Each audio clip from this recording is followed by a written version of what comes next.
Coastal TV, a world of endless possibilities. Coastal TV, Jumedi Fufrayada by Mpontu. It's about development. You discuss issues of national concern, issues of central concern, matters that concern Central Region and Ghana.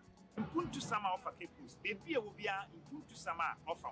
Or your one and Asadi, there or Sade or the Mpontu, or the baby on the Yadin in Fubana Watanasi. The way and what the man. Or your one and Asadi, those in Mpontu Baba Capus, one and Asadi, those in Mpontu Baba Central Region, one and Asadi. Mpontu on Baba Gani Nara. Mpontu Sama offer Capus, baby will be a Mpontu Sama offer. Or your one and Asadi, there or Sade or the Mpontu, or the baby A and a P, and a Batanasi, women down of Pediara. Live Ever Coastal TV. Coastal TV, your own face, your own voice.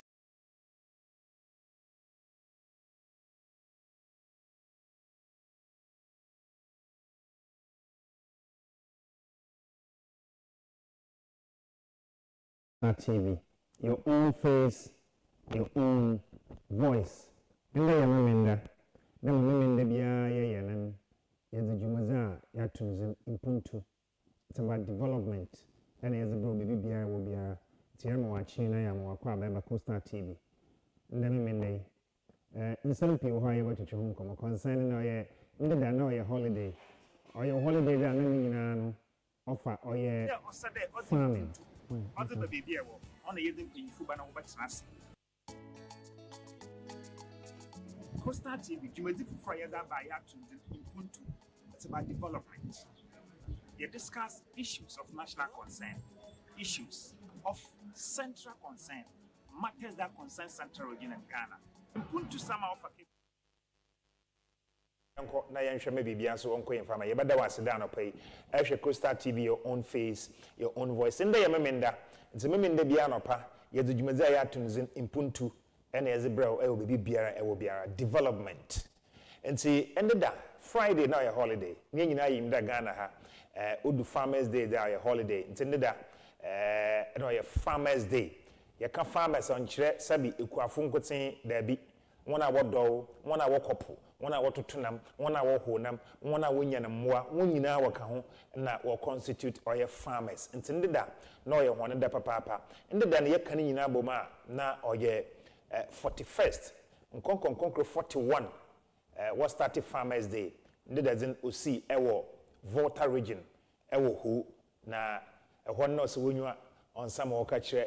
President and the ministers and the MPs in the farmers when you know apart from national the district biaso yenezi regional biaso one so what wanted to tuma we yibi ntano pay if you ha yebenya dom yeboko national kakra yekete ma president kan the best farmer we in no so kakra kan nzama wadziman ni nyina yebohwe e wo fie ha ndano pay yewi ha yebebe fie Cape Coast ahanso we the best farmer no so obaba fia ha the best youth farmer no so ano de wo fie ha dada ntin komo no so no mu so bre ntin nyina ye be share aya bi no mo se o farming di oye onye sikanyim omwo hen nka no he papa no na he maame no ono na wetum wa ya wo da hwe hen e ma he nyina so sabi ye nyina bebi ayedi but nde eco school na ye bone kakra na wo so kodo ntin onyim na bia farming or your punishment and your discipline be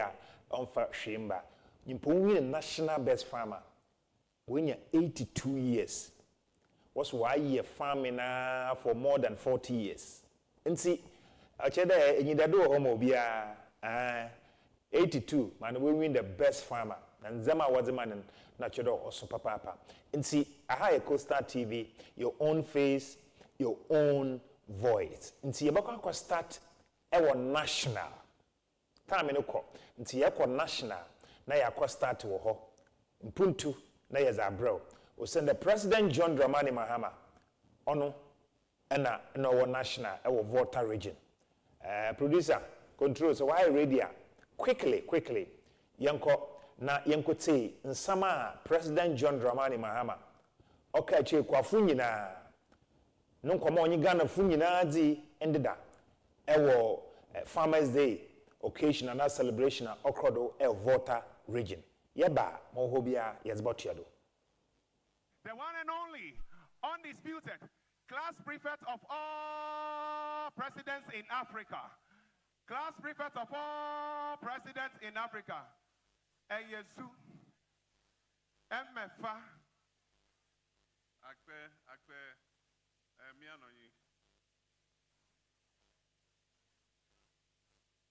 Thank you very much. Thank you very much. I'm always happy when I come back to the oxygen city. At least I can breathe some clean, fresh air before I go back to Accra. Let me acknowledge our Royal Majesty, His Excellency, Dogby Afede the 14th, the overlord of the Asogli state and his traditional rulers. Let me acknowledge our farmers, hardworking farmers, and especially those whom we're going to award today. I also want to thank the organizers for choosing the Volta region to host this Farmers' Day. Togby, when he was talking, narrated a very embarrassing incident that took place in 2019 when he had been officially informed that he was going to be the chairperson of the Farmers' Day event that was taking place here in the Volta region. Just a day before the event, he was informed that he had been removed as the chairman and a new chairman had been appointed to replace him. That was the peak of partisan politics. And I'm happy that we're able to honor him today by putting him as the chairman of this great event.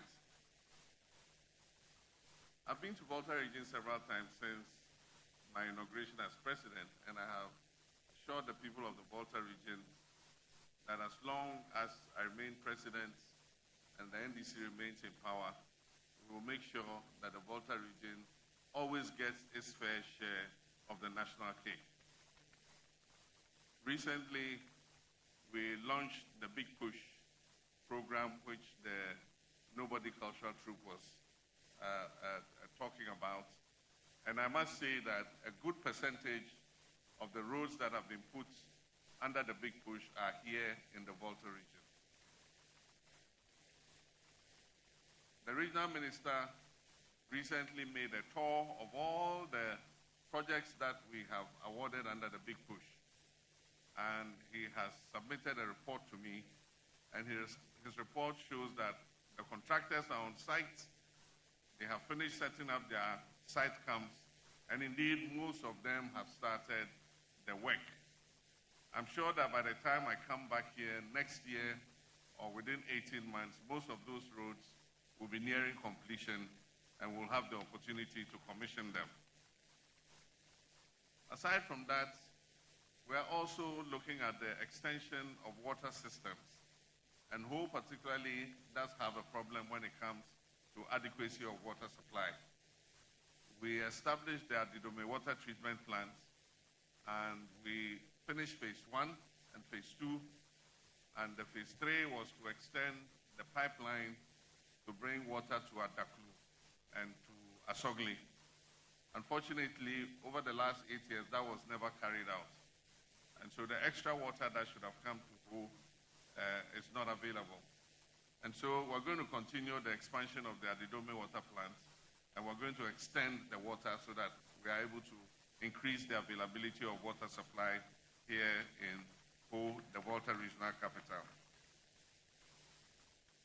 Aside from that, there's a critical road which is under the Big Push, and everybody has a year in, year out complained about the Ho Denu Aflao road. I'm happy to note that finally work is being undertaken on this all-important road because it's going to increase the trade between us and our neighboring country, Togo, and make us able to move goods and other services between and passengers between the Volta region and our neighboring country. And so that road is of particular importance. That's why I came and cut short on it. We have 4 contractors working on it, and each of them has a lot to WFP, JICA, FAO, KOICA, AFD, and AFDB, and finally the World Bank. And also the governments of Italy, Norway, the Netherlands, and Canada for their invaluable support. To our banks, especially Agricultural Development Bank, which is my bank, for those of you who want to know, Exim Bank, and Stanbic Bank, to our farmers' unions, researchers, and private sector partners, Ghana appreciates you. To the Honorable Minister, Honorable Eric Opoku, and his team of dedicated staff at the Ministry of Food and Agriculture, I say Ayiko. You remain the backbone of this agricultural transformation that is taking place in our country today. As we celebrate our farmers and fisherfolk, let us renew our collective resolve to feed Ghana is to invest in Ghana, to eat Ghana is to believe in Ghana, and to secure the future is to work together, government, private sector, communities, and citizens for a food secure, resilient, and prosperous nation. As I conclude, let us honor our farmers, celebrate their achievements, and dedicate ourselves to supporting them at every turn.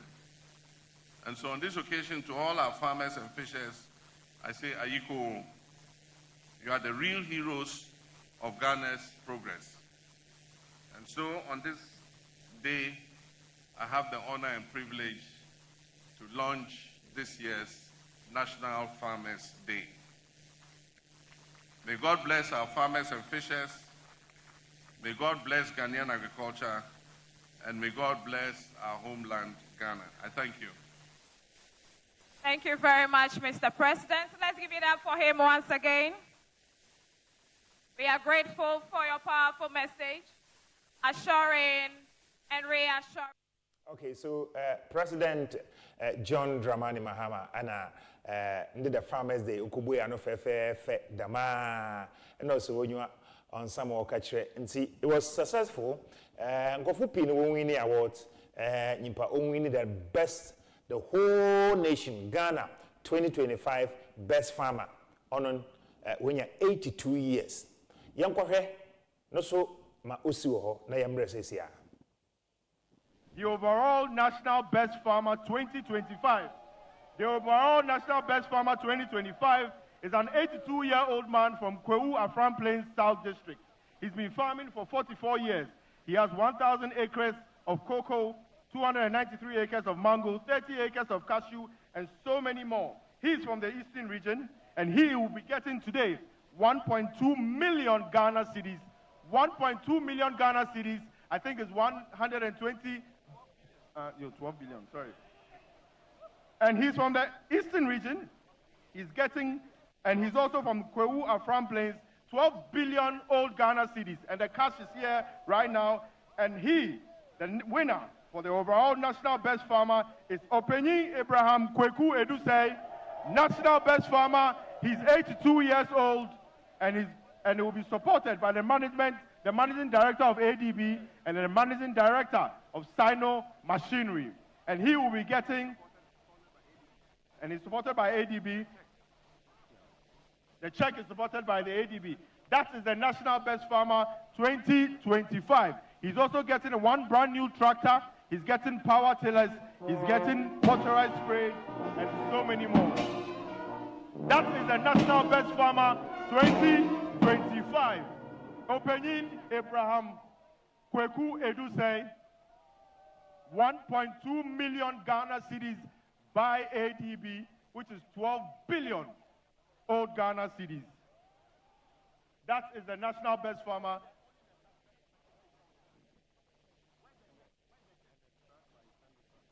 And there's also a truck by the by Sinotrack. A truck by Sinotrack. Openyi Abraham. Ladies and gentlemen, please give it up for Openyi Abraham, overall National Best Farmer 2025.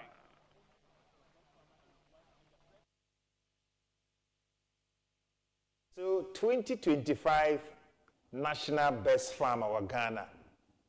We have 1.2 million Ghana cedis. I don't want to mention the old cedis because we are not old, we are new. It's the current sika. So we have 1.2 million Ghana cedis. Opinion do say, congratulations to you. Okay, yeah, that's it. I have a Coastal TV, your own face, your own voice. Mpontu Jimozin and Yezebrewi. Mpayinfu ofia KAKRABA best farmer owaha and the best youth farmer and also ewaha. Yeda yenwe yaba yeba yebetenase. Na onwanso ho ozo okrodo no yeyi kakra za akire hon na wo afie he nkomo bia wo yenye wona atiedo na yedi. Ti yeda yenwe yaba sesia.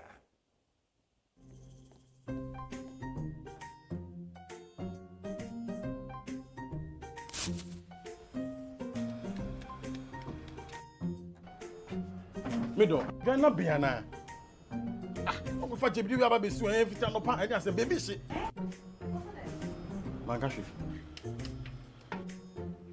Junior!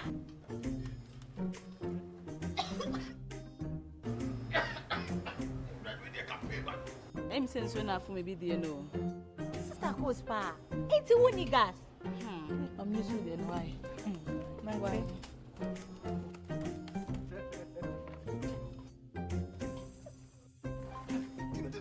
Down Yankanawa. Sister Cos. Use gas. Gas ye fast, ye easy, ye convenient. And wow. Let me see your hand.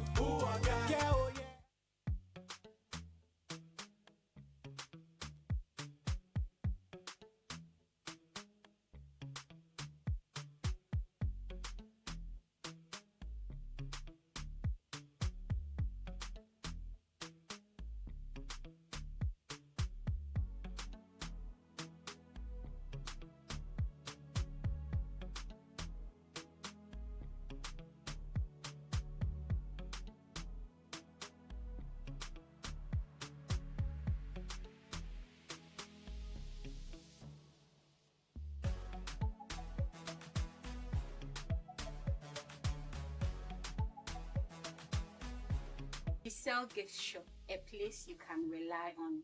You call on us and we will deliver. Thank you.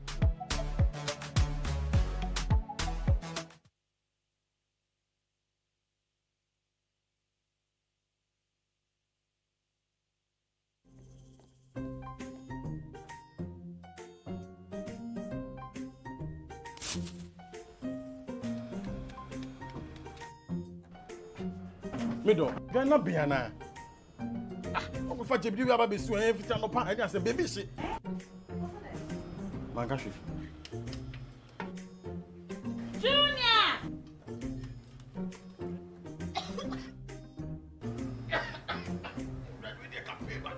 I'm saying so enough for me, do you know? Sister Cospa, it's a winning gas. I'm using the why. Why?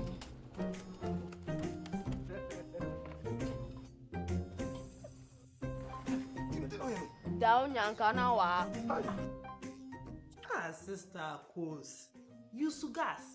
Gas ye fast, ye easy, ye convenient. And wow. Let me see your hand.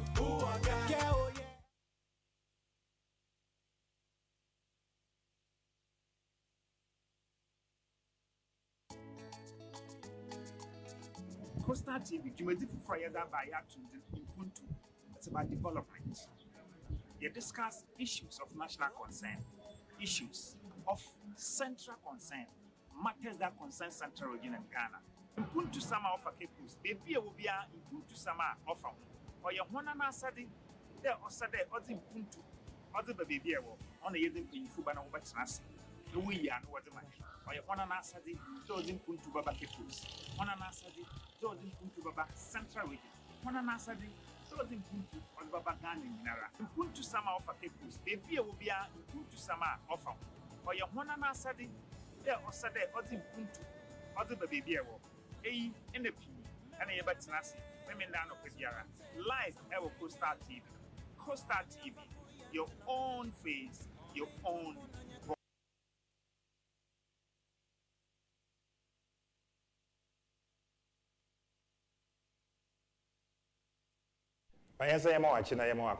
Coastal TV, your own face, your own voice. Ye good ayedi oye Farmers Day home komo. Ndeda okrodo e Volta region. District bia so do yenezi.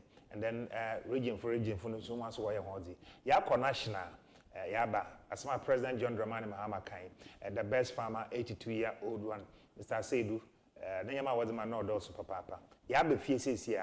E pede Gina Cape Coast kakra, e ria yabako central region. No so yakoshema okrodo ho. Na yeba Cape Coast nida ibi krodo. Obado a infa ankafra. Switch, yes, why holding a switch. It's a one Cape Coast hanging na Okoshushuma, shushum.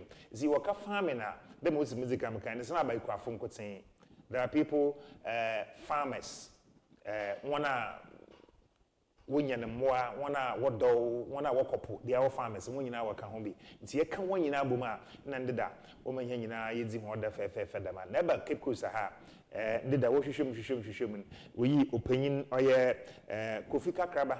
I don't know what's the Cape Coast or the best farmer. You Korean Kakrasuka. What's a Mabun so Ubu Hanu heads, Papa, no so the farming is in your doria, no so win the best youth farmer. And I pay Mama paying for Bieni Akwaba. Mr. KOFI KAKRABA, Mama watching, Bibiaboko. Bibiaboko. You're dancing today, but congratulations and so. Yabo Abag.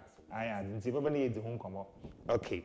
And see, already you said Bentum on Eba Metro, Cape Coast Metro ha. No so, Oban Mbebuna, Onywaji, or your farming, home papa, and Equaye. Equayan, Yanda Mamma kind, a don could say, you hold and more, you hawk up, one in our Kahombi. And see, me permanently because we eat the best fish farming, the best them, they didn't in that account. Obey Bentum, and pay Yamawa Chamber Coastal TV. Bibi aboko. That's Sudaba. That's it. Okay. And see, many paying free bashas in the area. You were on video crown a BMU. Producer, say radio. May say, opening KAKRABA, Tama, we in there, ono, and I the best farmer, our Cape Coast. If we are near the Jabin to Nedis who carry that account, I'm a banana in Webber Como crown a BMB, and Sunny John Comwako. May say. Mpocho, midinidi Isaac KOFI KAKRABA. Mewo ugwa brabazi. Efa mawo framayi penyin KOFI KAKRABA. Na juma midi nye ekwe juma na meye. Nti meye akwe juma na ebodu da mempremprensu a penfo Aboma Badu. Make us say me wo cocoa 8 acres na abe 14 acres. Banchi 5 acres. Na a blow 5 acres. Buradi 4 acres. Na acacia, we find the friend of Abodi. And so 5 acres. Ekutu 5 acres. Them you made na me wo banchi. I'm the banchi so mabo. In them wo banchi 5 acres.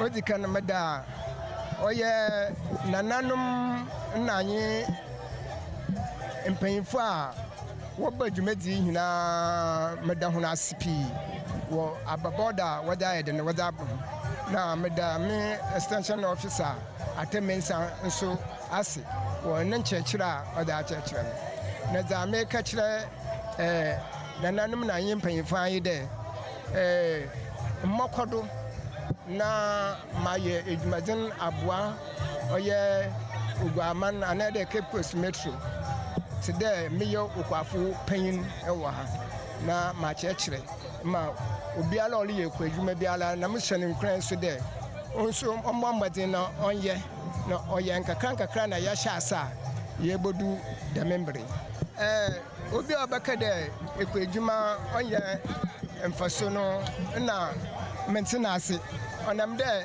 meteɛ yi meyɛ ekɔ adwuma na sɛ maya me ebodu dɛmembere yi sika abosom menya no wɔ mu no ɔsen obi a ɔtena office.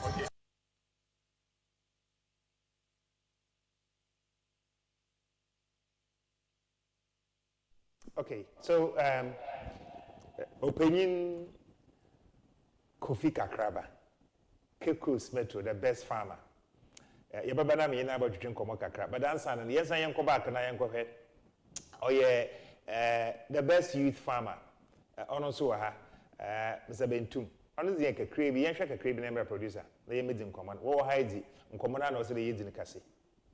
Ekwe dwuma ye dwuma bi a eye papa sa wo hwa kura na abodin hyase no eno na yankopan de hye onipa de seyinsa na wo dane ekwe na wo nya sika bebre ene ya se wo benya suenhu na o se wo de ye na wo ye ne ye nsu a wo betwa su na wo ye ho fa su enti metu obi a fo se wo pese ekwe ma eye ben obi o ye bi on cheche o ne su wo ye ne sara wo benya ho fa su.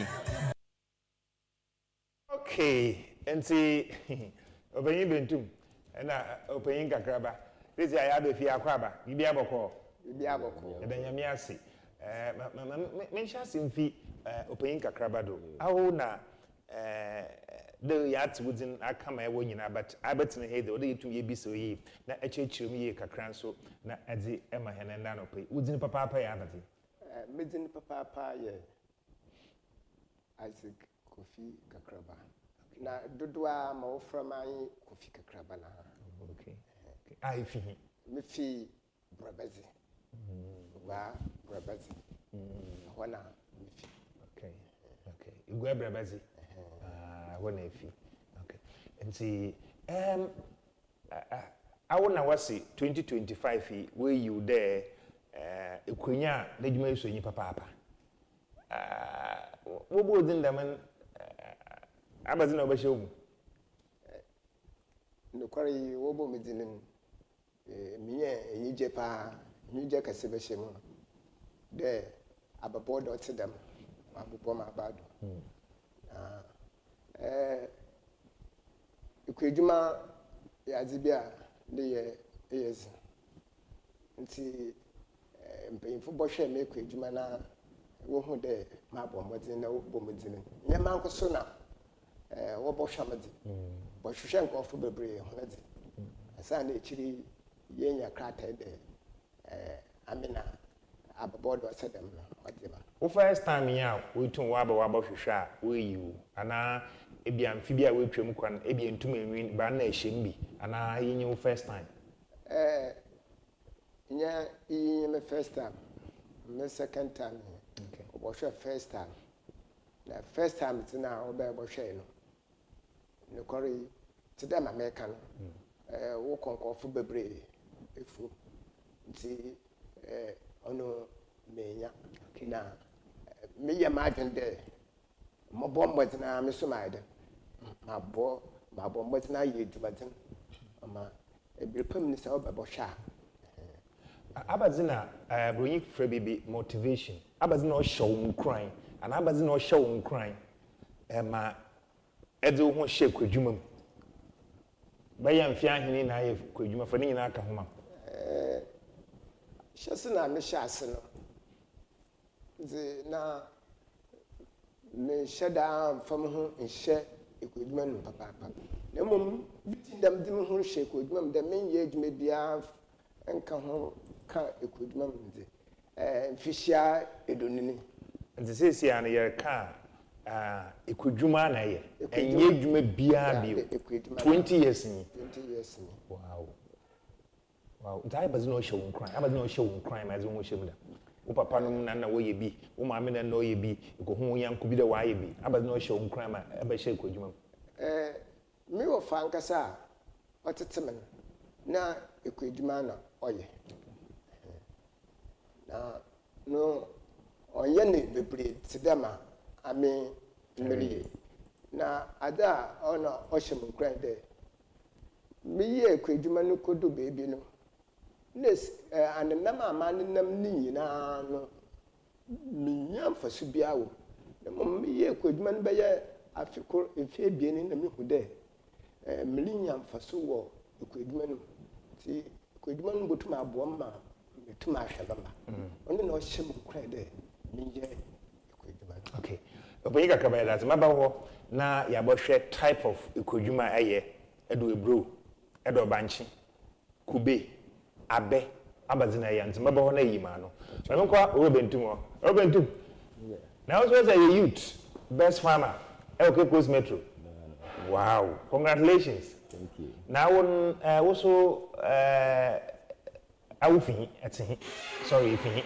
yo mefike kusa okay kusa kakum na metena ezinyini na mo sisi ade mete bremsu nti awu abe type of kwadwuma na ye yo ekwadwuma na me ye no dɔɔso kakra me ye crop kakra na me ye animal nso kakra okay na aba crop na me ye vegetables cabbage carrot lettuce cucumber green pepper ena oba emboa no nso a menyan adanko rabbit okay so no rabbit also oy da pa jebe bi brema na ko pa ade bi brema wa ho na mo na sisi ade bi ni ha mo de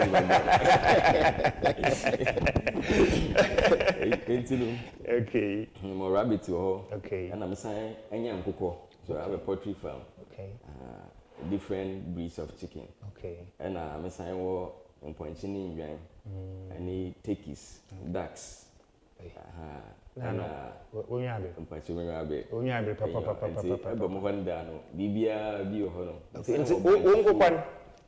nkokwan wa na nya wana na amede bia mepebe ye 10 bi man kasam da kofi me kenya wana butuma membi oh really oh okay na ekwa majo na mai na ma hwehwe be ye 5 na 10 bi na mso e bia next farm obekado the smallest one na me ye omifie na mso we yim bia ka hwan onya pa home garden me san kire ehwe mate ye me se enyima agro business consult agro business so san kire nkofo emo wo don sekwiem enti se ope home garden kakra bi wo fie kwa metuma abo wa wo fie na kwa metuma bi ho no epena nyambo kakra wo fie metuma ma ho nyimzi ma abo nkofo bebu asisi ya na wa ho so abaye ekwafo wow wonderful congratulations bio yes na also abadi aka ado show nkwa ma ya abadi no show nkwan you ozikano mankasa mo dope ewo kwiem afa na mboanya na nduazo ho mehwe sibi otina mo dope wo oto de bi e sika na wo mu no sika wo me sika wo mpa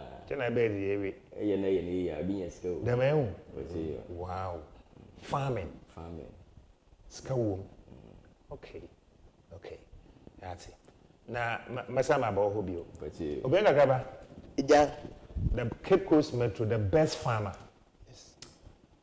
mo show video na ka bibi na mo wahin acres na mo weyi acres na mo wadam acres na me zima nyo bubu na mse na benyi na asase so na asase no wa woda ebusuya da na obida wi a ansa na ahyase o mo wo banchi how many acres we adini nyina botutugo amaya na ye tee ni papa e kan wo TV nim but ye nsa kan wo he oda ye tifi wa no ye ntima ye nteo asase no mo tin de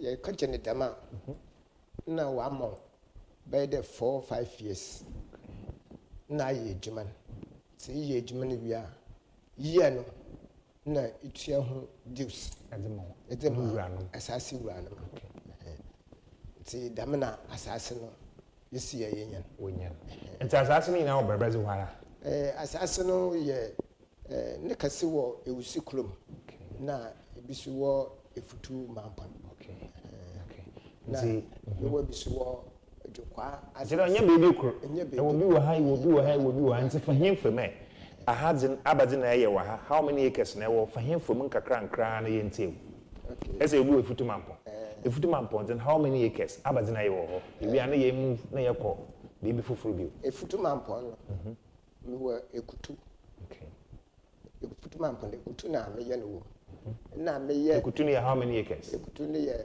4 acres ewo efutu mampon. Okay. Assassinum. Okay. Na me wo abe. So 3 acres. Nso efutu mampon. Efutu mampon. Okay.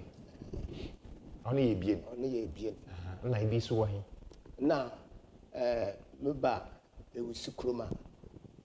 No so me wo abe 11 acres. Na cocoa 8 acres. Ewo ewusi kroma.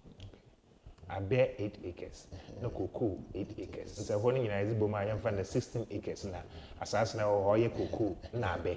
Na hemfa so bio. Na akeje no wo dwukwa land asase mo. Only 4 acres. 5 acres. Only wo dwukwa land. Na banchin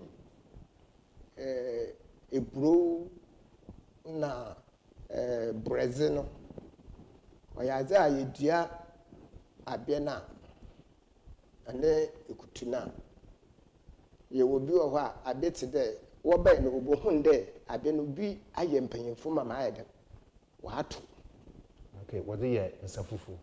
Okay. Ya tana ma ho na. Oh. Auntie lifespan wo ho. Say itwetwetwetwe no idu baby a. Yes. Na onsane nsu bio. Nso ono na eje ama wona woto na wato. So we na asan hihye bio. Asana ti wo bai no obohun de me ma do land na ato ho. Dia wedua no wato no ma ye dua abe no for 2 years. Abia no wa yenketesi afan na ya hyebanchi na ye dua ebro no na ekokoko no so a kokoko no so ye wo 3 years me wo 3 years koko edua 3 years na koko na ye koko ni di dua na ye ho eduma papa 3 years na wa start the also kakan so for the by 5 years is na butumato na tso no kra me wo 4 years a me tso na kakan kakra nso ono dam no koko na adza ye di ije yim ye tetete ne ye bread ti dam nyama ni hina bobbola ye koko ni ye 10 by 10 feet bisun bo 8 about 10 by 10 feet ajere wunani abakan 10 na di koko grace wo na kan 10 na koko grace wo okay nti nimfimfini na ezebo ezebo sisi ma nimfimfini na bread lion na amam wetuma agi koko no nudu emi na biri du de ewe wo biri bia edua koko na ewe bopa na koko ni yankakrama otum na ewe na tum kanama koko no nti bread no na ye tete koko no ti dame yama ni nyina wo koko na abia nkakrama no afa no banchin ebro tomatoes we ni nyina ye owo ohihye abia especially abia na ye dua ne nkakrama dama ono de ibodua dame yama ni nyina wo ma ben to the bed 4-5 years and son abia na agi dem asase no kra nta bene giwie da ano intum emfa bibia because obahye no do okay dem na agenda oyeda okay na akezia no de say idua only 1 year na why na idua na wo se ko ho pa onu dua banchi wo ma itu na intum fa bibia nhyembio ono banchi na ebro pe na ebotu media no wodam indianum nti ne time so dam na etona sika ba papa sika zi oba ya nkonta ya wa kasa ihude mfaso aba oni ntina na mduma mehwe baby a na me na okay na ade crossing de eduma na ebotu mu aye no bebre ana ebo wia no na enye sika onam de say I'm been a Greek officers no one chill advice bi o wona wan farm mawa mfi de odu ho kodua banch na odua kuro wa ha wa kwachi na wa kwakodua ebro no odua kuro ha wa kwachi na kodua but ugbo wi no na ado ha ba ne kakra bi na wo si e bon lie e bon lie za okum nti twa na so the rich bro na na hu yes it's bro that's okay KAKRABA na ine chitwen command and the Cape Coast Metro ha only the best farmer wow you baba na about yon command chitwen do you Bentum nti woso zen me kan nyina no so one place and woso obi o high obi o ha na nyina wo one place okay win one place in so no money to train okay but sorry one place okay and for be back okay I know what baby I fine asaze bum so akriska oh okay ntena me ben wa me me pass am to me ben okay nti woso ebia woso asase na agi na woso tue na nkakra ana wa woza ayen permanent yo nso ewura no mo ho nso maji obi mo a me ye adwuma kakra okay but that's it mama samre opin KAKRABA we KAKRABA okay na otwa bonti mebe na mebe bisa wo mo say ya habani nti efa apafo na woba na wobobo ma eye ewo mma wo ho mi bisa dem ase because ibi wo baka papa o ya haban ame haban me mpede mba yebi bele mo ko school na makaya ma doctor na makaya ma nurse na me yem teacher mo zifam baby wumba ewo mma bia mo wamba nyimda ya yehon ko kanka ba bi wo ha nyine boko right but bi wonda ne nyu anje ha ba no hu ana hu da no da medwuma ye na nya no opedo ye wumban onyu age hu ehye no nkura da wonye bi yo mba ne de no kwar ode ye menyi hu ne nyu age ekwaduma no na mmom ebe bia yi ho a owo mche sisi a metuma aka de eriko habe ma nyine ko eriko habe ma nyine ko okay onwo nyina bia ko school onwo na wo ko school a we wie universities na e ya wo le ye hunde djuma wa ye na wo be fie susu a bia ye wo teachers for na ze wo sebil pam no wo be fie a wo bom onam de ekwadwuma na me de tete ho no hwa ho nti wo bom ma me ye djuma na mom de meja abuforo bi bejele da djumana habem djumana na menyo baya nedi mi abuforo bi atedam okay na wo baza wo bata wo okay de ahyese no moso me de tete ho okay djumana dodo na enyi ebia apafo na yeho na ye wo ba wo do ma wo da wo ye mo wo ye mo wi na etie ho nka mpo chenyo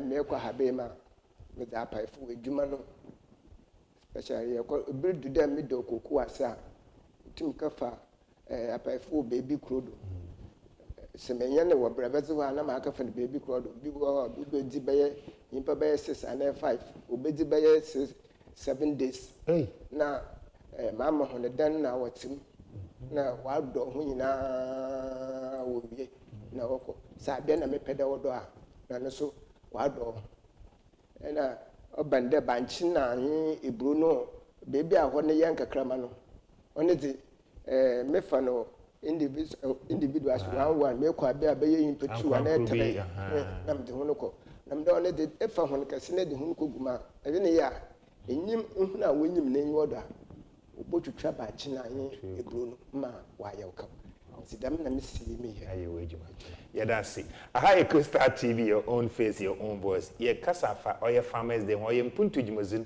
me nde bia no nso no kopim no nkono ye wie pepepe no nkono boy be ko joy news na Samson zi oye news file oza atuedo na ozi amahen ende anopay menyi oye ura Justice Bentum right Joseph Bentum ono oye be Cape Coast ha youth best farmer and ura KOFI KAKRABA Cape Coast ha best farmer overall best farmer already 59 years 59 ednum akron okay 59 next year na when you're 60 years dan bread ya and then you're 59 okay yeah that's it papa and see yeah mpayinfu wa Madam Homaba, Meba, Yako Central Region Kakra, Central Regional Minister, Mokrodo Asimfu Suo Kasai, the whole Central Region, Yimpa Unwini, no so Nazi Ewaha, and see producer, young Quay, na young Mokrodo Central Region, overall best Ewa Central Region, and a minister in speech, Nayambra Yaba, Nayabotia, and Common do fee.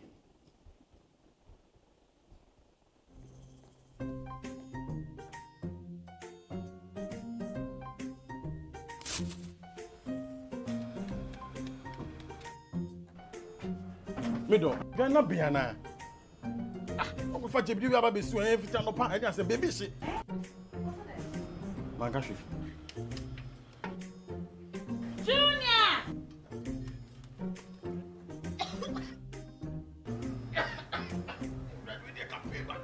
I'm saying so enough for me, be the no. Sister Cospa, ain't you winning gas?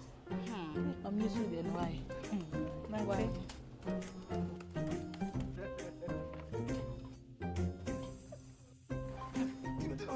Down Yankana wa. Ah, Sister Cos. Use gas. Gas ye fast, ye easy, ye convenient. Wow. LPG, let me see your hand. Ooh,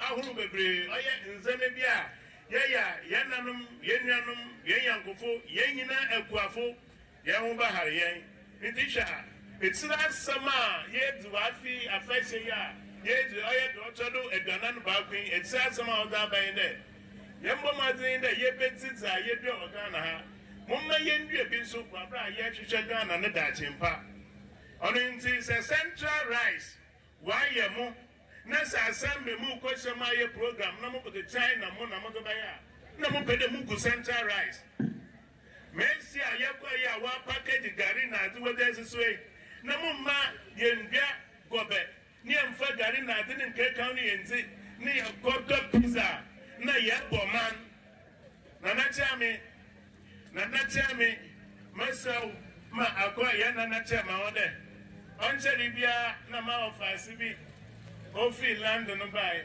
Na mo yiwon kaka de. Mo ye school feeding. Sikan bia no beti kakra. Na so beti mo ase na wa so prime. So nde mo buy mo adin de. Mo kwa akototo ebi wo baby. On say he so na kwa akototo bi wo baby a oye Ghana de. That means yes mo ma za ye duano. Ye bobo mo din de. Ye bezi. Ama bodi twamo no. Akwa ha won papa. In the farming center now, service center now, you're Chata womb, combine harvesters, I would do Diamon, what the Bumona, what the Didia womb. In Fibiana, a Quafubania, them a Quaduna Yadia womb.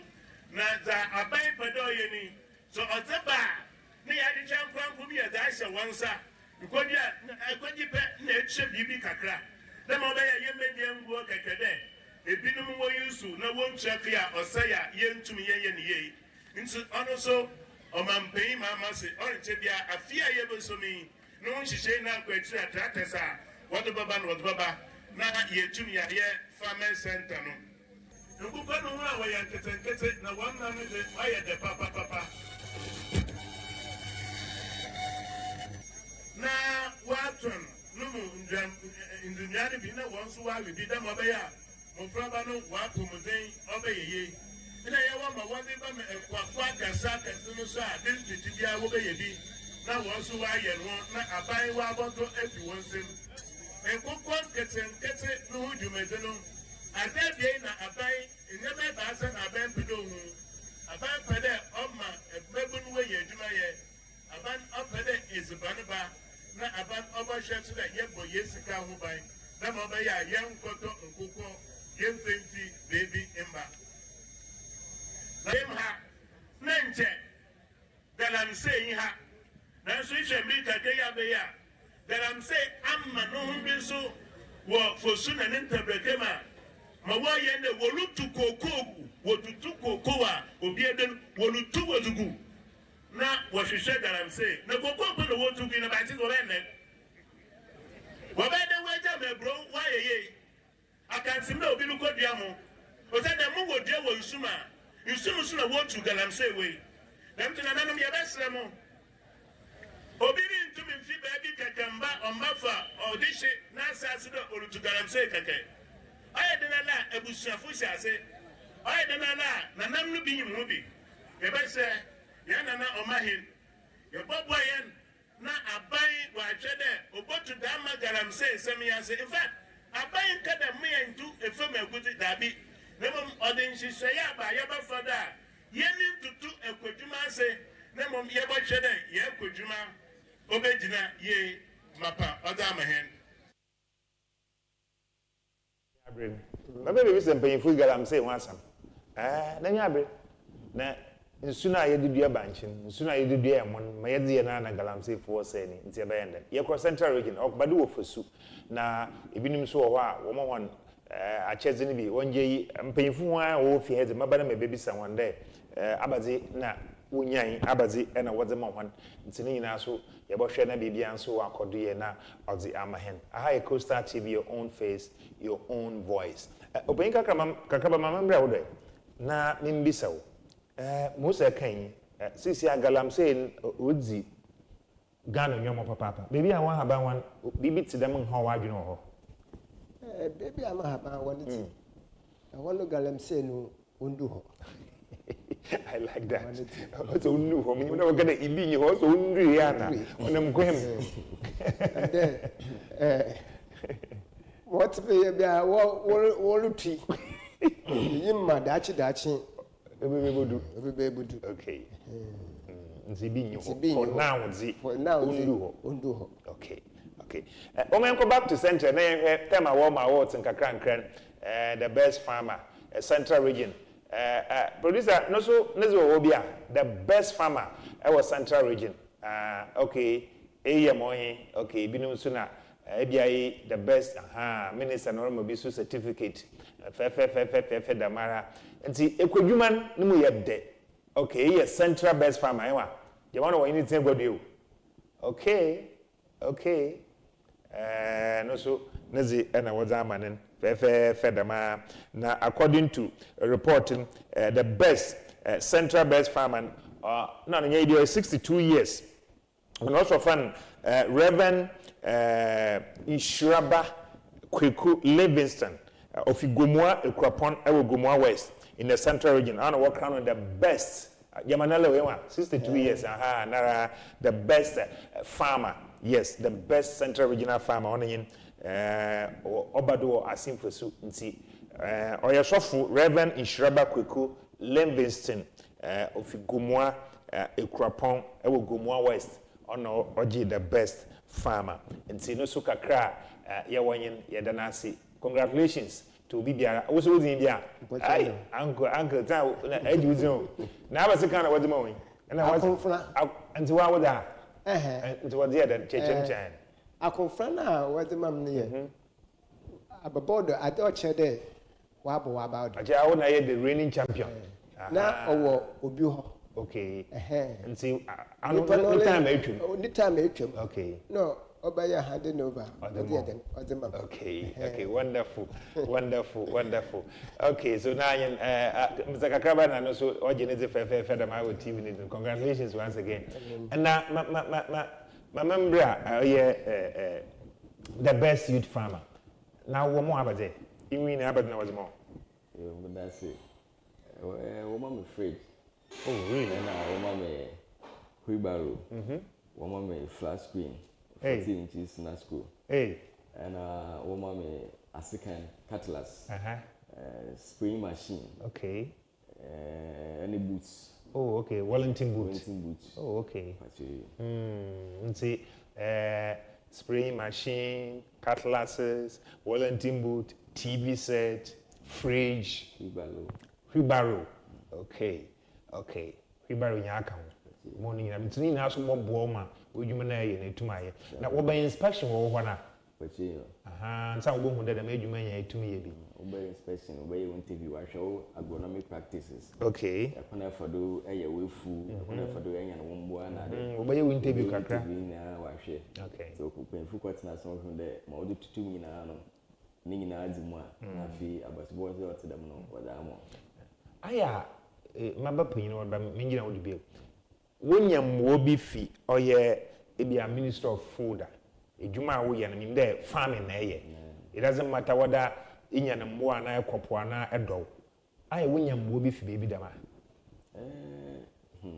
Oye ze mbo no omba na mum ye hwekwan dey abanya wa be ntutu bebi ye dey gwa kwan ye benya da mbo ne bi na ye za bo ihe edwuma ye na etumi atrem wa ye kase kada mbo na mba enko ana epede ho ankasa oba ekebisa bi a enya bi da na enkrom kebisa da o ministry of dami ebia muso mami ye obutu wa support m kakra ana enkre okay mo tin sisi ade ye metan mo akọ enti wa hye nkwen de o ba na wa bobo en na sisi ade mbo no ombe okay afi mu ye twetwe nka kakra me amore mezi ekubi enim ye ne wona ya ati association kakra bi mu su farmers association me ye hon secretary ye pede ye boa farmers ye kan ye ho bom na bibi ni a ye de kwa ban mu na otum obo en nti afi ya twetwe nka te da ko minister ho ye de bi akọ agric director ho ye de bi akọ forestry de hon sase won yi bi man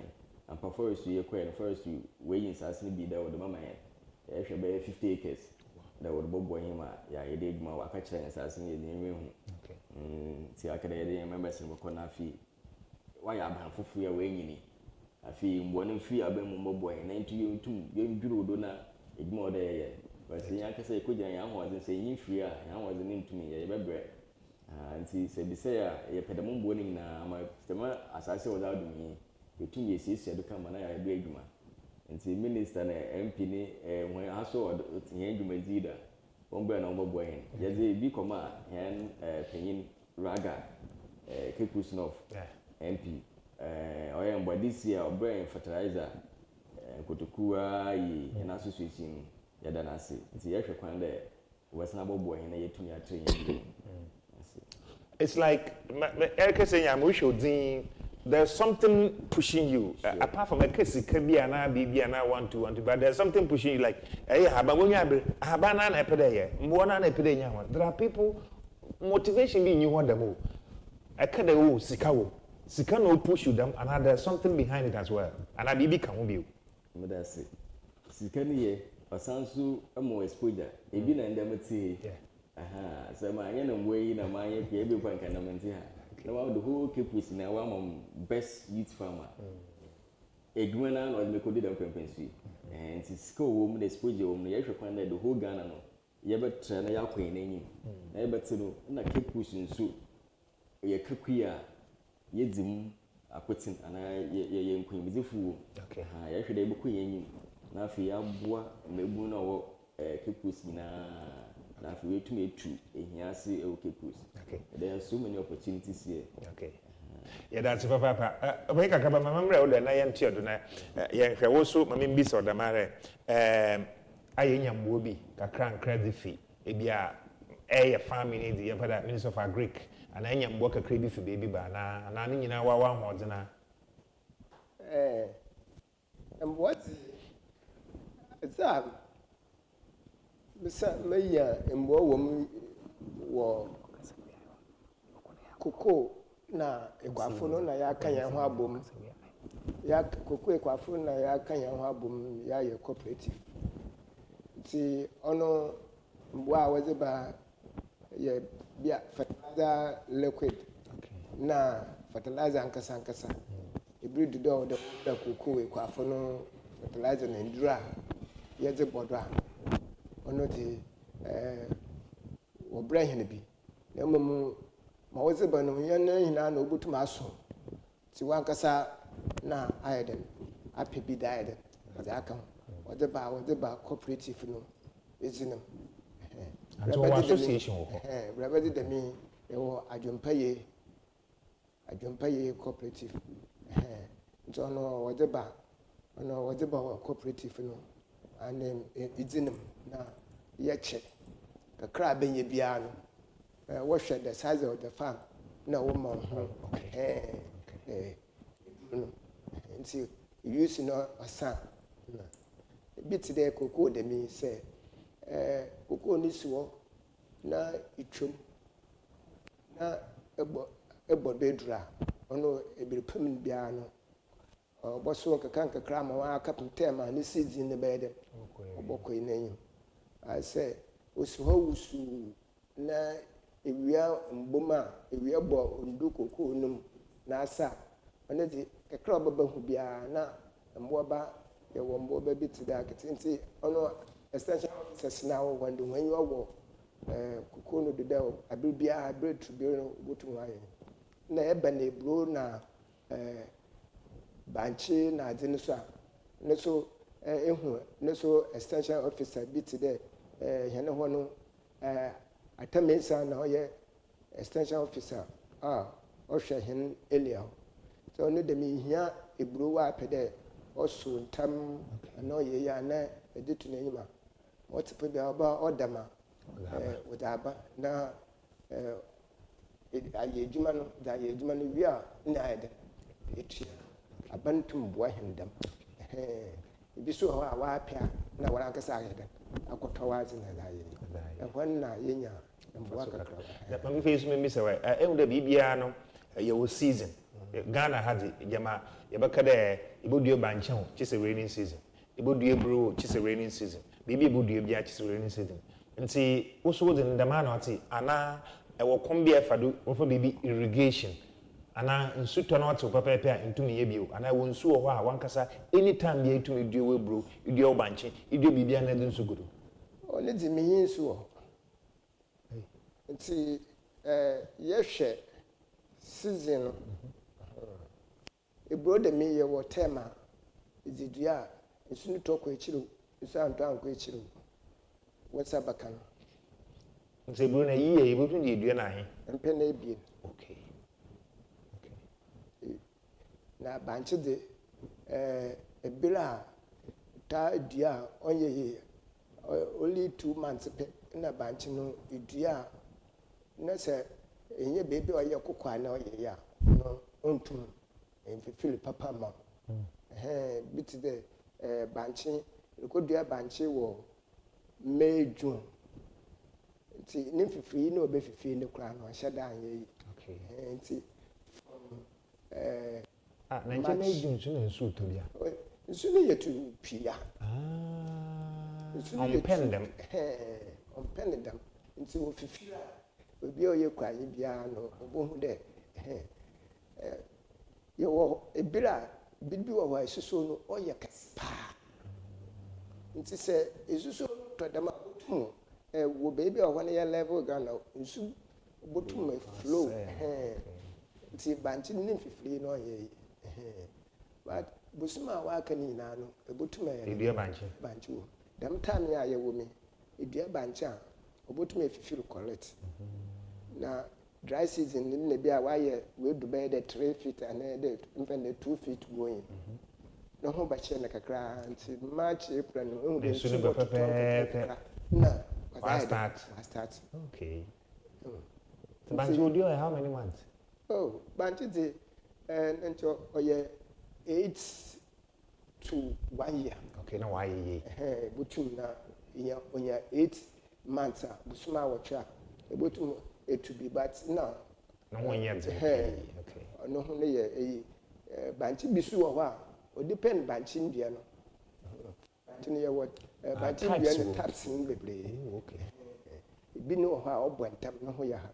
Ti bi mukra dua, obi mukra tum dua banchi bi to bear there. 6 months. The banchi bi wo ye frɛ ya to ne din was so chalk. Oh, okay. Ya wan de dam na ye frɛ no. Okay. Me yim baby so ma what the frɛ no. Only de me e shed baby o ye ya. Within 6 months na botum to be ezi ayem bibia. E obi so wa ye o ye yi a. Ni nyina afa Ti me pen na ebudua. Okay. Papa. And see, I wanna say, I see a blue haba, a wabe, a brozi, and now banchi, now this we were Moko, yes. Trouble, Buddy, cool, wow. See, were you the best Cape Coast farmer? I can't imagine we are. Yan MC honorable justice aka no so yebekwe ko take kakra okan ansana ya bana mo se le ditwe bia that but ansana wo mo abade anke wa aka na ze wo man fridge wo man demi uzo mo abade kekos nyina ekonya idi kan wo dwuma yeso nyi papa akonfra na wode mo ye ndemi apart from that abade bio na wode mo ada wode mam ye moto moina wo mam moto waya royal moto man na ebie ni ya oh okay na ebie na wo mam second na wo mam edura wode ye spraying machine na fibalo na wode bo spraying in there mo ojuko habana na ojuko habana Nigeria was an on you ana oh za wode ko habana yo wo bila wode okay ma shabanchi na me de dem za wode ko habana no do banchi no ma onye obukun and that's what best say but anu wodi sesie asase no the sesie asase no and sana the bibi ahye the bibi shem wi a enye de te to the theater edika tinto okay wala de wonsa bodo ma yanka so wo mo moto mo fibaro na knapsack a free spraying machine spray machine spray machine what do we now what is spray oh okay honestly nche apart from eduru na la nye eduru pa oba twefu na eduru apede zugu we do have we do zugu ma zebodo oh okay zugu na zebodo okay na ba so na mo se ka na mo Wellington boot no mo Wellington boot nine okay nche I mean bring back can be there appreciate na wonu achi more them on dam na ehwa na expect na na bibi oboburu dam oh na menyu ajo okay more them man menyu ajo say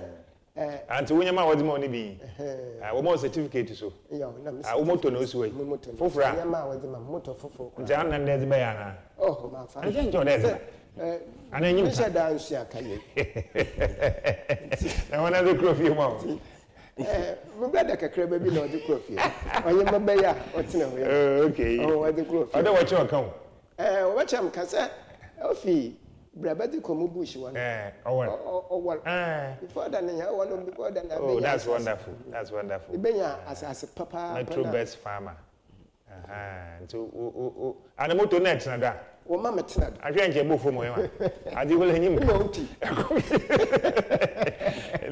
wa share nipa me ne cheje nkomo na na moto wonderful congratulations aya then also then you also mo zema unyo so papa that's wonderful nti fi baro no so na yawa okay nti yeboko break ni ya but ma mimbi so wa mo fi baro wa mo dem nyim da wala ewo bi obure yido because most count 8 acres na 4 acres na 5 acres ni ewo tractor ni bi ewo abobo ya ibi wonyaman oye ya isi da na ze ba man kwofo but ana che se wana ya ba won chen wo bush ho na ya bo ya boto banchi na ya sen za akobie wa na aya na modwene won ho wona wo ye kwafo te da woni ekwana odem nkruma de ko bush won ibo na kwana ye nti itu banchi ayi dan de bekrum bozi ni twa ayi dan de bekrum abe ni twa ukokon ayi dan na de bekrum ede fa abobo ya ewo bia inyibi abobo ya mi bi okay na next time e national imi na ko mo abobo ya e regional wo mo abobo ya national de kwa na kire edide anu mo epe bia wo mo atasi bia nse ka hedam abobo ya no bi na no nzema na ayeze ba nkofo watwemba ni na iskasa binum so ba bush wana wozi honzi wankasa oba boto okay obi o hala lankasa oba bush okay oba boto na da afa abobo ya no ozoko okay obi so wa obi o wa ode ye banchi no obi stage bia ye twa no ko stage bia no ode ye bi gari okay nti on da me wo fie de komunyo oh no di e kom di bi ya minti yes then iko afun wo fie de komunyo angezu no fie so da me komunyo Uncle Pemu Kunduari.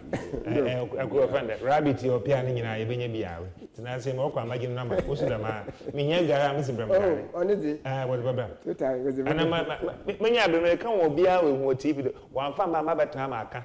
Then we can be a Bentum. O mama mkukwe bi eminya won mempem wa yepo me pe bi bro nyare be mbaba di makoko aha sharp cry wa kan we nti mo bro yen mbaba bo hwe cha ko brebazi wa hifa ifi efutu na eba obia efutu aboko enyesin kofodia brebazi na kwa secondary school aha okay mate nta mo di hwechi na ma wada me di bia babaji basa ya de bamo.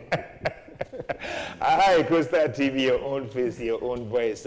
And I want to about Mpontu and the other. You actually the prospective and a productive farming in the central region. More for money, you quiet. Debbie. Hey, well, now we're going to walk on Dabby, Hondo.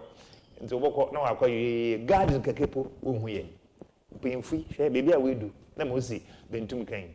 Sanya farming your din hushema njende bomba TV do nje wan command the best youth farmer open KAKRABA na ota mention the wabe TV do onam national baby onam ho oba ya wo huni TV do na oji the best metro nkaka da mai bo na okọ region of region da mai bo na da for national da na president na okichie ni nsemo nti farming are very, very important. Quickly, young corner young ma MCE kind, ewo ndida, mokrodo, ewo Cape Coast Metro, best farmer, the young kete embraces ya. Oye menije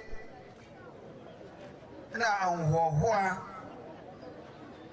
de inde mijina ha de yenyina yeshia ewo oye afofide wo omanpin na bani shishem de yenhwe na ikwafo na afrofo jumeze wezi wa afimune nyine mu no yembo hona abado iye za otodo edanan ekwer mecha 41st Farmers and Fishers Day celebration na igwe mensen yeso dama shishane tino aban ashahen de mensen biara onyimanto biara wonhwe na wonbo ikwafo na afrofa wowom wona bawdo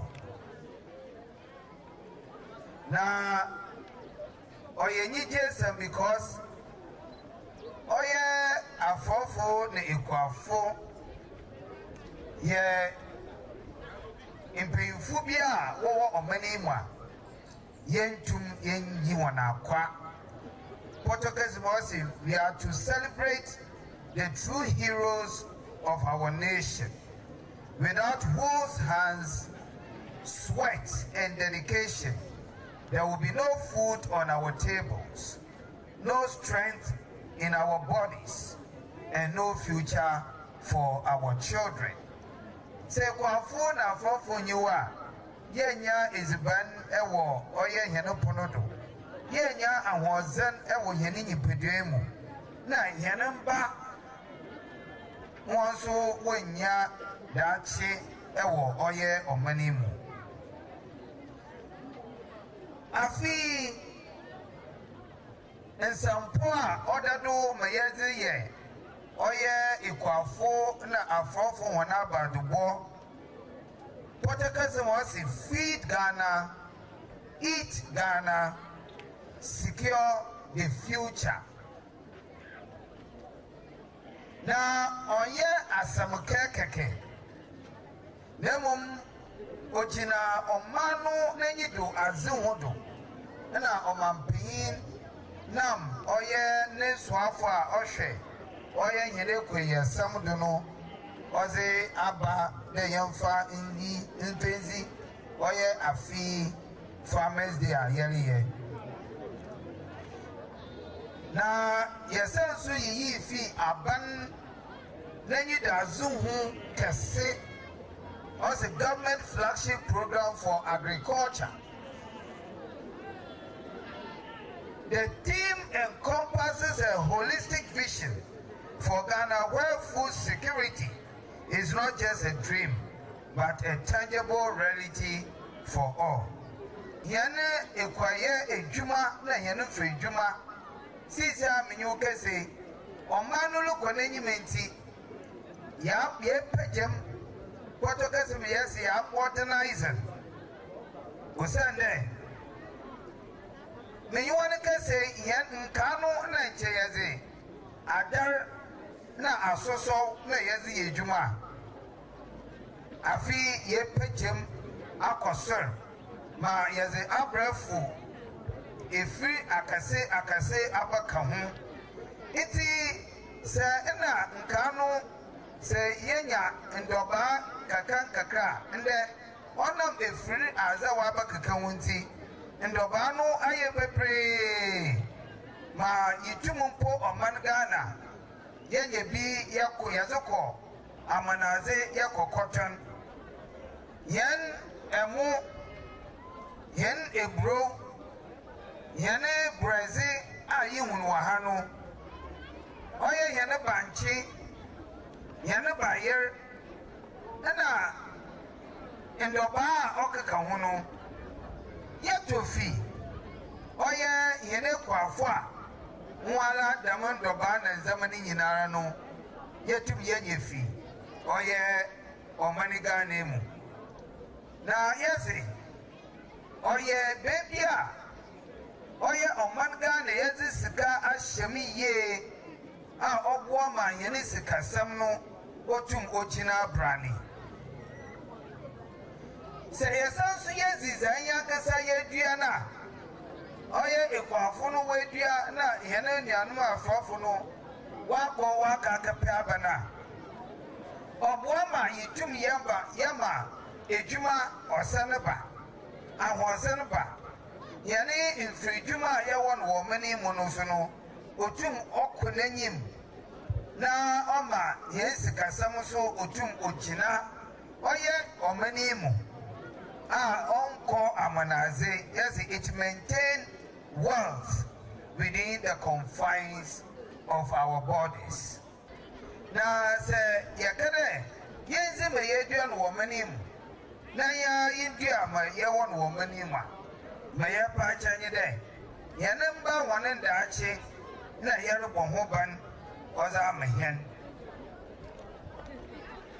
ya san so ya bon yene sikasam na da ache ama oman ne sikasam na da ache no ontetew mpansa ya san so ya ne hwede oye yen indazwa ya wo ne zibane ya wo no yibutum ya bon bani ye. Yes, we are ensuring food security and guaranteeing that no Ghanaian child will go hungry tomorrow. And this is sustainable development in its truest meaning. Chere yabo yene juwezi no hoban papa. Ebe fi man to maha. Oye titil oye igweman. Oduma kuma baze we shrine papa. Listen to you there. As I say, I want Wahano. Yana Sassano, Otum, Oman Fil, Papa. Echo, Yana Pujumanusa. Yana Pujumanuso, Wakoneni me ye. Ewo, Oye, Iquame is Nemo. Wama Yanis Casamna to train a nation share. Ewo, Oye May Sinemuno. Mecha local economy no so Wakonenim. It's a washer. Dame izeme nyina no tumobua ma yehude igwe mensin yan oye iziban no ho bana yabono obunenyi mi ye oye translating positively to national food security. Now yewo ebogoya yinyimde gwe osupapa Potokazimose or a cosmopolitan area osupa igwe mensin osuye na eba ibi bagade igwai na yinyimda ya grant fonkote ekwadwuma nya ifradwuma so owahamu a ompajanumu mapare ya kachira woni ye de eba yene kwadwuma na wa konanyimi ye That means that you know, or your women's in a ha, no, what you know, ha, a searching, echo a kelcrum, echo, oh yeah, a futu, no pardo. That means that you know, aha, no, what you is the baby today, oh yeah, a bro, oh yeah, banchi, oh yeah, Brazil, oh yeah, and oba you who, Ninano.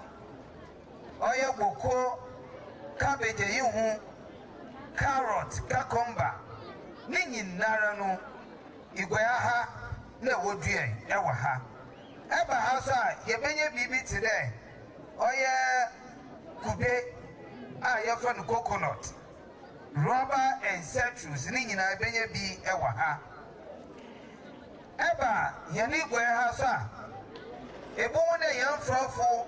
So when your premix for one and no kakamu ye na wakopuna was a oya and namso was a boy ye into where mason wako nenye me ye.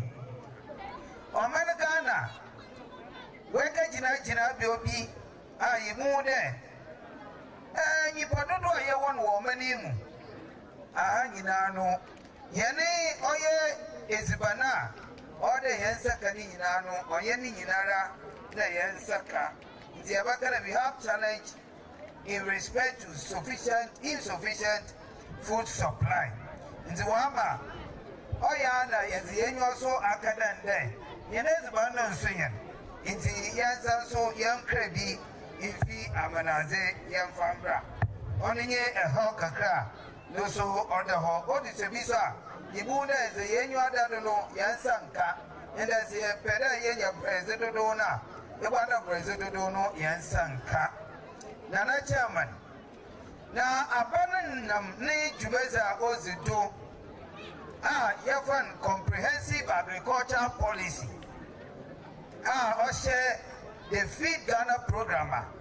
His Excellency, the President of the Republic of Ghana, John Dramani Mahama. Onyina Ban was the Abobaze. Now, Abano of the Sika Podos Ashem, Ambreshabo Gomini, Oye, Amanfa, TV, Okeno.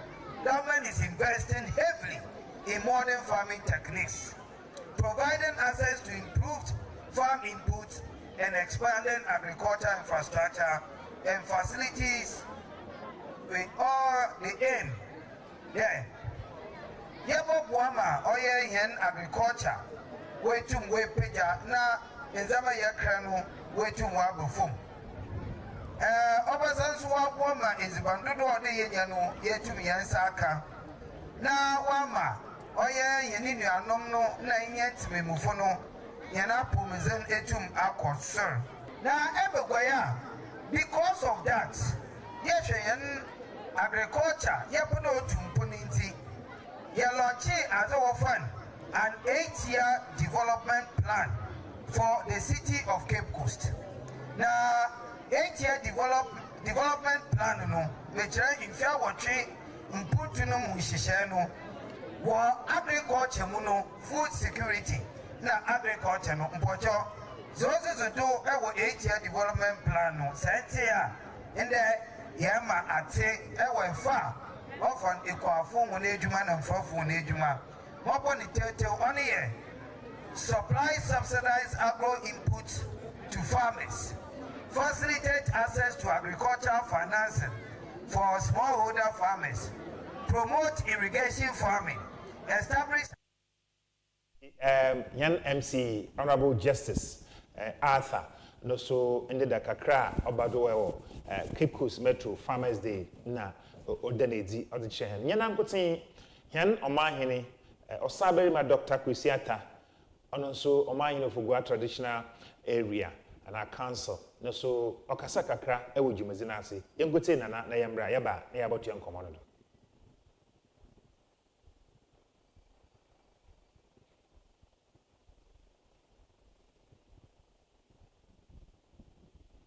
Okay, ti yetwan na ne voice ni ready pepepe na ne footage ni ready pepepe na yetum yakafa na yedi abroma bibia nso akoye aha ye Coastal TV, your own face, your own voice. Mpontu and Mende, and Mende Bias Obonon, son copy on Kunwa, Yazebro, and Anope. Nana Iridia, Yanko Tiana, the voice in the do. I had my young Tiado, Hana Yinzin Como. Nana Iridia, no, I can't change him. They to me, Ako. And see, Nana Iridia, Oma Maswansina, Yankona Yanko Tiana, and Uncle Matuchundu. KAKRABA, Maba on Chan, Monko Bentum. Nkakankra Jumazin Orbewi nti yembisa wo this year 2025 I want to the best youth farmer. What plans is the way forward next year, next 2 years? Abazina infana pede do in terms of professional afa year do Juma says ya. Yo, what I say. We should find the next year and I say in Africa credit yin no. Ya me be ma dom na yetum ya train shi na Jumaze yezin. Wetum wa yekese na ye free metro level na yetum yakọ regional and even to the national level nti ebe say ye to anombo na ye ban yempemfu bi mu so mbo ye hia no wada aboy na yetum na ya train shi we are ready to work ye pese ye ye edwuma no na afi nsu ye twin mebo nka no e kan ya ho na ye ne kese okay yeah that's it. Mbaba onchana mamba if there's any appeal epedeye to the general public appeal epedeye bia aban payinfo mo epede was bobo hon ye baba na ya baje da mazina fi wansan yewi KAKRABA ura if crew ana ebie ni odan yanyimi wo so wo plans to them yo so min shishia amai de mepede me komanyim na mo correge baya fikra na mfe bi ti diyama bugugu akwem na makodo atre ehinem amde metre mishima na mpanyimfo bɔhwa na obohu de papa ye ba ha afi ye ba hei ne demi na owo ye ba ha wa ye demi aka ho ti ye de ne ko original obutum wakonanyim ti shishia ma ye de bobombo sente matra machine ma aye okay nti aba asam na eba ka kire won a wo hwe hen na won a wo tse hen na won aso peda wo ye farmers ana wo ba ye kwafo aba futu na wo mo hon afutu kakra me de ba ma ho de ekwaduma ya de eduma bi a oyes na se eye na eye ni ye ya na ewie tu no benya na eye ni ye na ya shase kakra na ye budu de mempempreso obi o ha odi ekutu aneda abia bi odi sifoma na ye de kwande afeko na awo de onye skewo na so entum fe kutu ana abia ana koko ofenso afeko na ebu adwende benye skewo sa iya ne kakanka ebombati na ye ho adwuma mo ye yi ansa no nti afuto amede ma minianem ekwafo de obi ambombode no ntu na yim fifi no fa ye adwumaten ofense se na ekọ adwuma ma onye fe no oye fe a mframa fe ekọ adwuma no na obutu na waade wa so ma enye ska ana so de enye bi na eda hwe nti afuto amede ma ekwafo de obi ambombode de obeye adwuma nti na oda hwe no okay yeda se papa na answer ba kwan maba wo na ya tiado ebia na ewo nkofo kura na ebia mbi ebia pede da hona ase yo ozikan mada na asabra ma kusata enye na ahemfo obe wodi hu yimdi na ho zin bibia wodi beta adwuma na dinechi mo ya fie no madam nasi chi madam Olivia oye agric officer yin na agric fumpenfo ni na so madam nasi hen extension officer our in efutu no atemensa na nempenfo so madam yin as de hon chechre na yetine do a di dwumai anaso ya da ye dwumadin na ebodum premprenso a na medru ti meda maman brabazi ona wo ba bete mechiri hina kankan meyer mami ifwa dede na sister aba mami ekwa eyama owo me ni nuanum hina da hu hina ase hon yimidi hon bibia wo de bete mechi ma dwumadi no akrado yedas nyase yedas de bay Bentum usu wie ma hena kakra de baka ho na wona pede da ho ase na nsi yewie yo mama de baka ho de sisiara ya hen adwen de ye pede ye din ho ahyekue mu na pese ye trim no ye kese na bebu no bia na ye gimi the slim pain for say one boy ye to no na ye ba ho a this now we have modern equipment ni technology e bo makua no akoso ye adana nso de man kan no ye ne bia se peye kwenyima machines aba micro tillers won tin okitawo na ezefo aha be ma butuma ya oprawo no na ye the tractors irrigation materials pumping machines ani ade na no ya be sire mpemfo won for dem yomai fambo mebu na yentumi adwuma na yenye ne kase afi ya beda madam agriculture officer extension officer asipa Mr.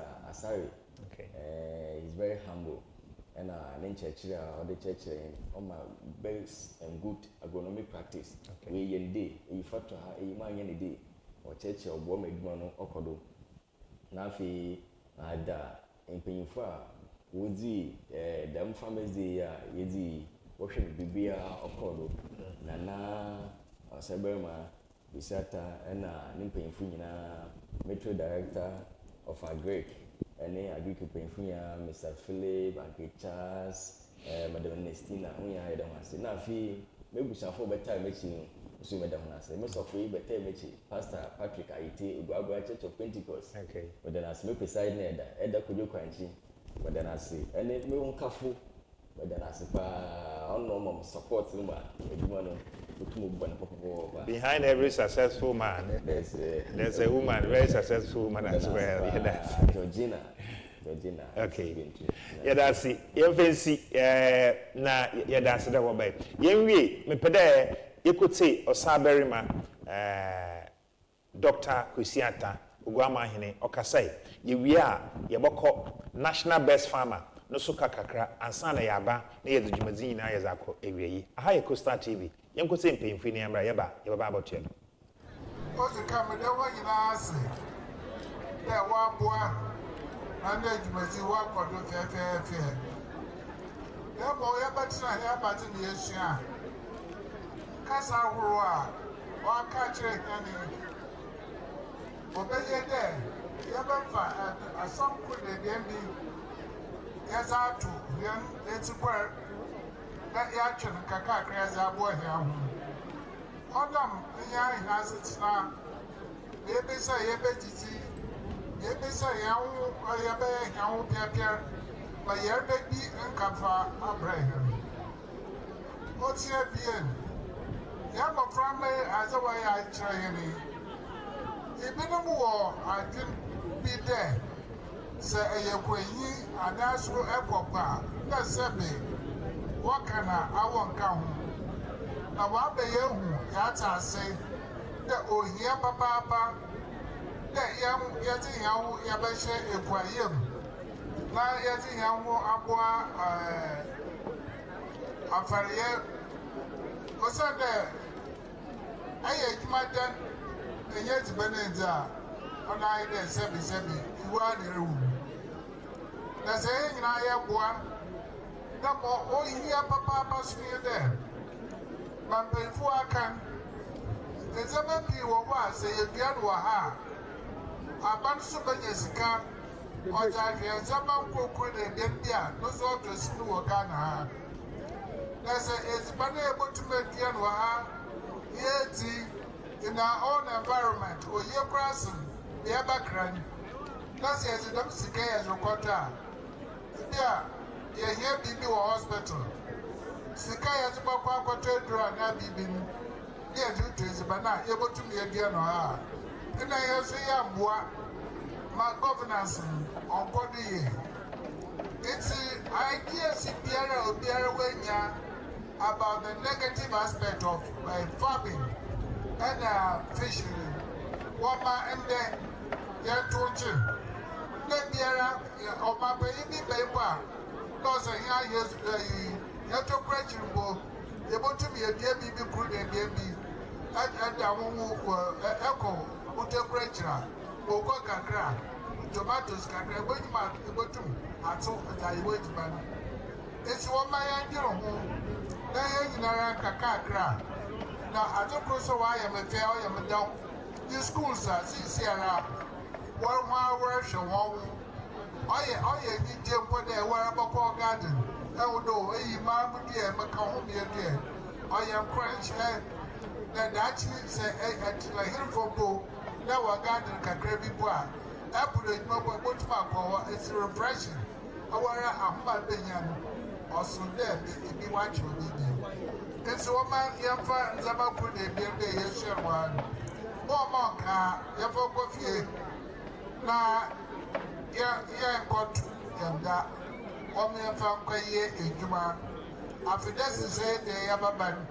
Now, I don't grab my promises as the best farmer of this year in there. Next year, I come from Marabobotu. What I do. So, my cat about the more in our Japan. I'm sure 2025. His swearing in reminds me of His Excellency's swearing in.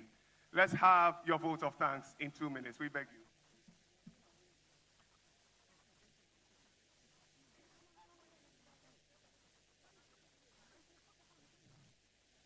Your Excellency, the President of the Republic of Ghana, John Dramani Mahama,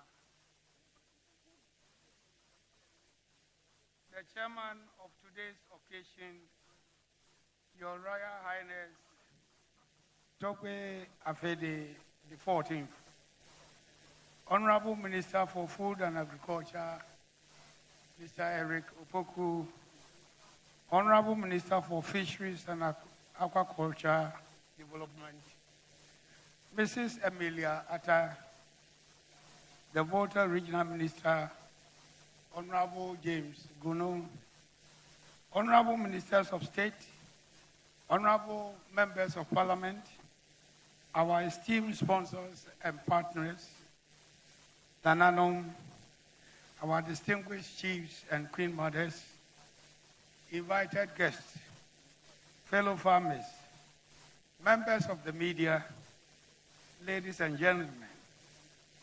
On this momentous occasion marking the 41st National Farmers' Day celebration, I rise with profound humility and gratitude to extend, on behalf of all farmers of our beloved nation, our sincerest appreciation to everyone who has made this day possible.